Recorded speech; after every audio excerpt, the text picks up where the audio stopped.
સુરત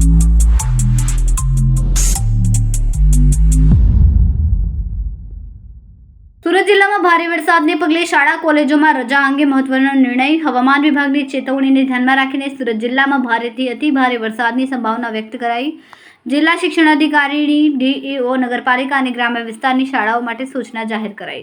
પ્રાથમિક માધ્યમિક અને ઉચ્ચતર માધ્યમિક શાળાઓના વિદ્યાર્થીઓની સુરક્ષાને ધ્યાનમાં રાખીને રજા આપવા કહ્યું. જે વિસ્તારમાં પાણી ભરાવાની કે રસ્તા બંધ થવાની સમસ્યા હોય ત્યાં શાળા સંચાલકોને સ્થાનિક કક્ષાએ નિર્ણય લઈને રજા જાહેર કરવાની રહેશે. તારીખ 22 જુલાઈ 2024ના રોજ શાળાઓમાં અતિભારે વરસાદને કારણે શાળાઓની સવાર પાળીમાં વિદ્યાર્થીઓ જે આવેલા છે તેમને ઘરે મોકલવા માટેની સૂચના આપવામાં આવી છે. આ ઉપરાંત બપોર પાળીમાં તમામ શાળાઓ માટે રજા જાહેર કરવામાં આવી છે. વિદ્યાર્થીઓની સ્થાનિક પરિસ્થિતિને ધ્યાનમાં રાખી નિર્ણય લેવાનો હોય છે, પરંતુ ભારે વરસાદને કારણે અને હવામાન વિભાગની આગાહીના કારણે બપોર પાળીમાં વિદ્યાર્થીઓ માટે રજા જાહેર કરવામાં આવી છે. આ ઉપરાંત શાળાના તમામ આચાર્યોને એડવાન્સમાં સૂચના આપવામાં આવેલી છે કે સ્થાનિક પરિસ્થિતિને ધ્યાનમાં રાખી શાળામાં વિદ્યાર્થીઓને રજા રાખવી કે ન રાખવી તેનો નિર્ણય શાળા કક્ષાએ કરવો, કારણ કે શાળાની પરિસરની આસપાસ પાણી ભરાતું હોય, વિદ્યાર્થીઓ ક્યાંથી આવે છે તે શાળાના આધારે નક્કી થઈ શકતું હોય.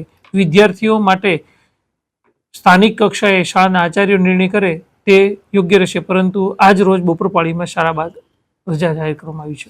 જરૂર છે તો શાળાના આચાર્ય સ્થાનિક કક્ષાને અનુરૂપ નિર્ણય લઈ શકે છે. વિદ્યાર્થીઓની સુરક્ષાથી વધારે કોઈ બાબત મહત્વની નથી, પરંતુ આચાર્યને સ્થાનિક પરિસ્થિતિને ધ્યાનમાં રાખી એ બાબતનો પણ નિર્ણય કરી શકે છે.